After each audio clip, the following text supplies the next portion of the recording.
Punjab assembly की तहलील पर नून league के कैंप में शिकवे शिकायतें बढ़ने लगी। लंदन में बैठे पार्टी क़यादत से नाला कारकुनों ने शिकवे जबान पर लाने शुरू कर दिए हैं। जराये का कहना है कि पंजाब असेंबली में इमरान खान के धोबी पटके ने नून लीग कारकुनों, रहनुमाओं और हम ख्याल एंकर्स को परेशान कर दिया है। पार्टी को दोबारा मुनज़्ज़म करने और पंजाब में खोया मैंडेट हासिल करने के लिए मुस्लिम लीग नून के कायद मियां नवाज शरीफ, सीनियर नायब सदर और चीफ ऑर्गेनाइजर मरियम नवाज की जल्द पाकिस्तान वापसी मुतवक्को है।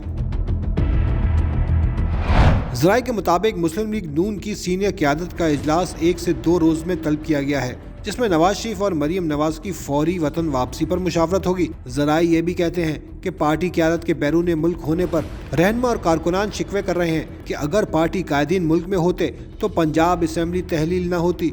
दूसरी जानिब वफाकी वजीर एहसन इकबाल का कहना है कि नवाज शरीफ के मुलाकात में ये बात तय हुई कि अगले हफ्ते पार्टी की सेंट्रल एग्जीक्यूटिव कमेटी का इजलास होगा, जिसमें तमाम सियासी फैसले किए जाएंगे।